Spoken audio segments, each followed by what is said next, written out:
Hey guys, welcome to this week's podcast episode. I'm really excited about today's guest, Chris Fenning. He is an entrepreneur, he's an influencer, he's an author of The First Minute Effective Email, and he's got a new book coming out that he's going to talk about making training stick.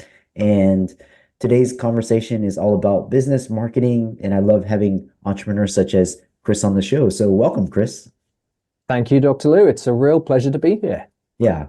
All my friends call me Chris, so please do the same. I hate the doctor title anyway, so um I will do that. We can have a Chris conversation. yeah. So I love setting the stage, talking about, your superhero story and how you got to be doing what you're doing. Oh, I've never heard it called a superhero story before. I really like that. That's can I use that as an intro for others? Yeah, that's sure. That's brilliant. My superhero story. Well, in true Clark Kent fashion, I came crashing to Earth in a meteorite. No, my story is a lot like many of the guests that have been on your show. I was full-time employed doing normal everyday jobs. I was a project manager. I was a business analyst for a while. And over a period of about 20 years, I ended up leading a large IT department and a project management office as well for a pretty large American company. And that got me to a point where I was burning out. It's a very used phrase, but I was actually hospitalized through illness Mm, due to stress. I wasn't coping with my job very well. mm, Wasn't the job, it was the job and me not quite melding as well as they could. And that happened at a time when my wife and I wanted to leave the States and come back to Europe. And some of my friends were poking me and saying, "Hey, you're good at this entrepreneur stuff and you're really good at communication." I'd been teaching it in my job. I'd been teaching it to my teams, my department, to other departments in the company. And all those things came together. And I thought, well, it's a good time to take a chance, make a leap. And throughout my life, I've always been both curious and practical. And those two things combined with my interest in communication pointed me towards communication skills. And that is why I now spend pretty much all my time helping other people in jobs find practical, simple ways to communicate clearly in everyday situations. yeah, I love that. And I love talking to communicators and creatives, influencers. And so, I love talking about themes. So first theme is called Starting Conversations, and you wrote your first book, The First Minute, and you emphasize the importance of the initial moments and why is the first minute so crucial, and talk about that. Well, it's crucial because if you get it wrong, everything else is harder. Everything else is harder. Think of a situation when you've been listening to someone, they've come and they've started talking to you in a work situation. So this is all work-based communication. Someone is talking to you, and a couple of minutes in, you're thinking, why are you talking to me? And maybe you say, sorry, I'm just not quite sure what the topic is. Can you let me know? And then they answer, and you go, oh, that's what we're talking about. Okay, do you mind if we go back and start again? That situation means you've not only they've wasted your time, they've wasted their own time. You have to go back through the content again. In that period, you could have misunderstandings, wrong assumptions. All of it's wasted because they didn't get it right from the start. Whereas if you get the first minute right, everything else becomes easier. Conversations are shorter, clearer, and you're much more likely to get the outcome that you need from that conversation. Oh, I love that. It's kind of like if you set yourself up in that first minute, it's everything is easier, but you kind of dig yourself in a hole, then it's a lot harder. Absolutely. Absolutely. Yes. And there are three things that we need. We actually need that. There's a bunch of science behind this, and I won't go down that rabbit hole. I love it. I geek out on it. Just if anyone listening to this is interested, get in touch. I'll point you towards the science for it. But there are three things we need to be able to focus on what someone is saying to us and to be able to understand what they want from us and why the conversation is happening. And the first is context. What is the topic that we're talking about? Because, Chris, if I came up and talked to you about something, I know what it is. It's in my head. I'm already planning it. You have no idea. You could be thinking about your next client, a budget report, your family, what's for lunch. You could be thinking about anything. So if I come up and say, hey, I need to talk to you about next week, you might think it's the coffee that we're arranging for Tuesday, and I might be thinking it's the client report that's needed for Friday, which on completely different pages. Yeah. So we need context, and then we need intent. Why am I talking to you? What is it that I expect, need, or want you to do with this information? And if we don't do that right at the beginning, our brains and the person listening to us literally doesn't know how to process the information. I could talk about that for a very long time, but there's something called working memory or short-term memory. If we don't tell people what to do with the information in the first 15 to 20 seconds, they will just either assume, it's quite likely to be wrong, or all they'll be thinking about is, why are you telling me this? Why are you telling me this? And then the third and final thing that we need is some kind of anchor or headline that tells us what the most important thing is. So it's a headline or a very, very short summary of what the conversation is about. And we can then use that to interpret everything else in the conversation. So we need those three things right at the start. If you don't give them, you're going to go back and replay parts of it. There'll be confusion. If you do give them, you'll have the focus, the attention, and the understanding of the person that you want to talk to. Yeah, I love that. It's kind of like psychologically setting people up for effective. Second theme is summarizing skills, and you have a knack for simplifying complex ideas, just like you did previously, and kind of demonstrate this skill, maybe something complex from your field, or kind of give an example. Oh, absolutely. Never as people, as opposed to being anything else. We're never taught how to summarize things. And we have a default setting. And that setting is, I need to know a lot of stuff to be able to understand the thing I'm going to talk to you about. Therefore, you need to know all of the same things.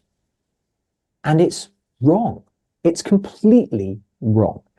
And the reason we do it is we think the audience needs to understand detail to be able to interpret whatever we need. Now, if I was going to pitch an idea to you, I could say, Chris, I've come up with the most amazing thing. What I've done is I found a way to turn the energy that comes out of the air into a particular type of motion, and it goes through this membrane, and then I feed it through this copper contraption, and detail.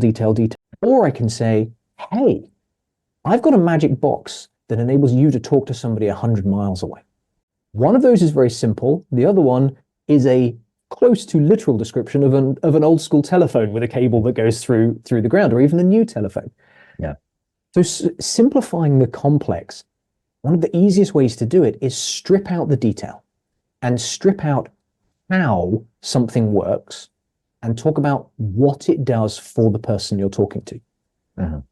Yeah, it's fascinating because we're going to talk about communication and technical among professionals, and especially it reminds me of like Steve Wozniak. He was like he could do all the gadgets, and then Steve Jobs was the marketer, and he could sell it and kind of the iPhone.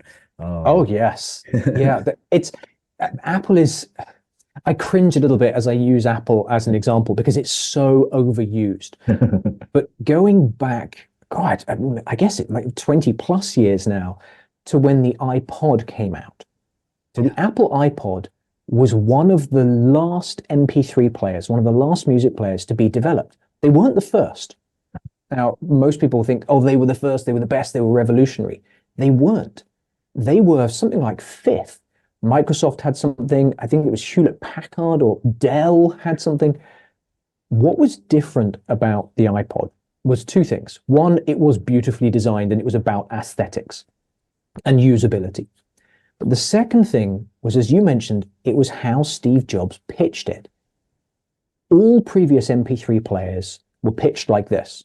We have a music device. It is 520 megabytes, or at the time it might have just been 4 megabytes. It's got 4 megabytes of this, and it's this fast, and you can plug your 3.5mm jack headphone socket into it, and it's red, and it's made out of titanium, and it's great. That's how they were all pitched and sold. Steve Jobs got on the stage and said, I can put 1,000 songs in your pocket, and you can take them wherever you go. Nothing about the technology, all about what does it do for the end person. He simplified a complex thing and did it by saying, this is what it does for you in a way that you will care about. That is simple, and you can understand it. Yeah. Yeah, I love that. And kind of piggyback off that topic is, why is there a stereotype that tech professionals struggle with communications? You have the kind of the developer, and how do you approach breaking this stereotype in your training and books? Why does the stereotype exist? Unfortunately, partly because of arrogance on behalf of anyone who is not technical, because they believe that they can communicate better than technical people. They can't.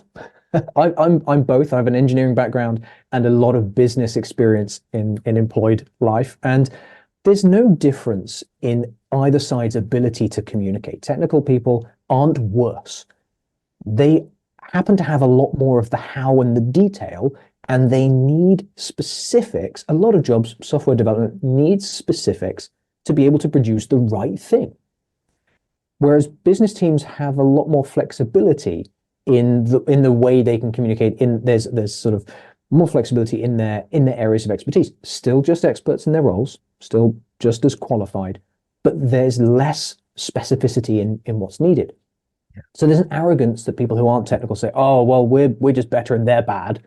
I don't believe that's true. I think it looks like technical people are worse because they have this weight of detail. And as I mentioned earlier, we all fall into the trap of, you need to understand how the thing works to be able to answer my question or give me the info that I need. And technical roles, engineering, software development, and so on, analysts have that burden to carry. Yeah. So that's why I believe it happens. As for how to get around it, well, there's a few things that anybody can do, whether you're a salesperson, marketing, software developer, financial, work in finance in any way. If you consider, there's sort of a 5-part process, and I'll go very quickly because 5 is a lot to remember. Consider your audience. Do they care about the business? Do they care about the end user? Or do they care about the detail and the expertise behind it? Think about which of those 3 they care about, and then tailor your message to it. Once you've done that, you can identify how to make your message relevant, relatable, simple, and jargon-free. And relevant is actually quite easy.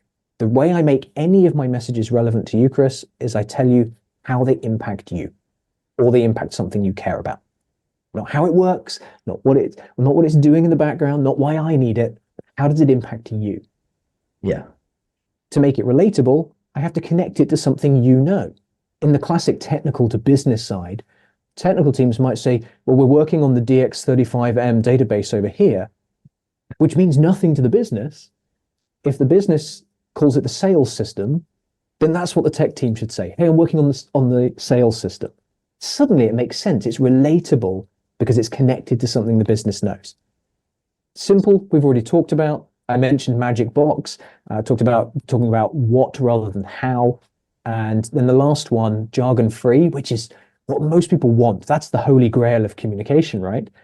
Well, if you do these other things, if you consider the audience perspective, if you make it relevant, relatable, and simple, you will be jargon-free, be 80% jargon-free by itself. So that's how it can be done. So well said. How can people find out more about you? And I know you have a book coming out. Tell us more and how they can reach you and read more about your books. Oh, yes. So all of my books are available wherever you like to buy books, whether it's audiobooks, Amazon, Barnes & Noble, etc. Anywhere you like to buy a book, you can find the First Minute or Effective Emails. If you'd like to get in touch with me, you can find me on my website, chrisfenning.com, nice simple one with my name, and my main social hangout is on LinkedIn. And you mentioned the new book, it's behind us here on the shelf, the blue one. I spend a lot of time training. In addition to writing and talking, I deliver training and workshops. And one of the big questions that comes up often is, how are you going to make this training stick? When we leave the training room, all the info just falls out of our heads. We go back into old habits. What can I, as a trainer and instructor, do to help the people in these sessions retain and apply what's used? And so this book is called 39 Ways to Make Training Stick. Pretty self-descriptive title there. But the difference between this and most other training books is it focuses on what happens after the training. There's loads of good material on how to make a good training session. There's very little on what to do afterwards. Follow-up emails, follow-up sessions, creating collaborative communities, recognition rewards, self-paced activities. All of these things help make training stick. And this book is a literal guide to creating and using 39 of these different ways. So for anyone who is a trainer or an instructor or in learning and development, this is going to be a must read to really make the most of all the training that you deliver. Yeah. And for all the audience out there, let's thank Chris for coming onto the show. Check out his books. They're on Amazon. The links will be in the show notes. Follow him on LinkedIn. And with that, thanks so much for coming onto the podcast. Thank you, Chris. It's been great to be here.